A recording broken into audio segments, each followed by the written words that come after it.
Hello, Alyssa. Responding to your video.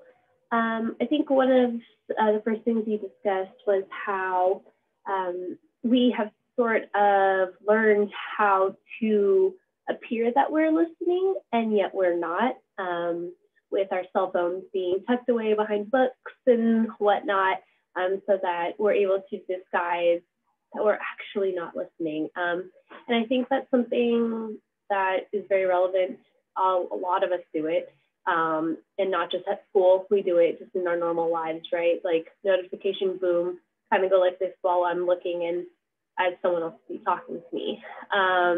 The other point that you had mentioned was how like younger kids, like 3-year-olds or even infants, or like a year old, will have a phone or a video game in their hand to distract them, and you would need to repeatedly say their name just to get their attention. And I've also noticed that too. And it's, to me, like, I'm not a parent, so I can't judge or say anything, because, if pre-COVID, if you're out in a restaurant or say you're going in on a flight somewhere and you need, or you want your child to be quiet, for the courtesy of others, the easiest way is to give a phone or give something that has those bright lights and has noises and can be very distracting for a child.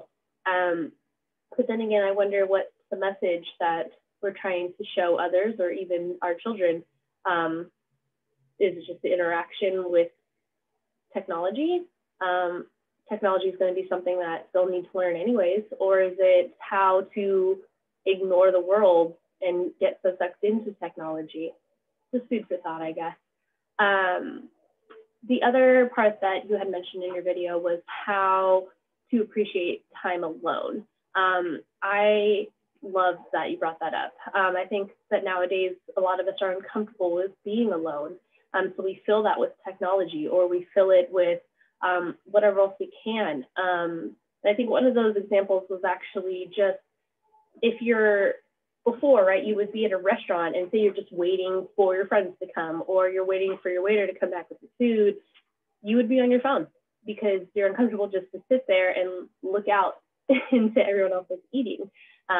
Or another example I can think about is just, when you're sitting in class waiting for somebody that you know to actually come into the classroom, instead of making that conversation with your neighbor or whatever it may be, you're going to look on your phone.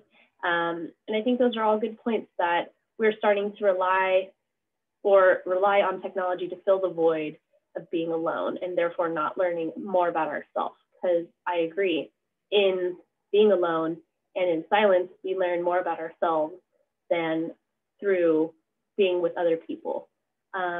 Those were really great topics. I really enjoyed your posts. Hope to see more of them, and have a great weekend. Bye.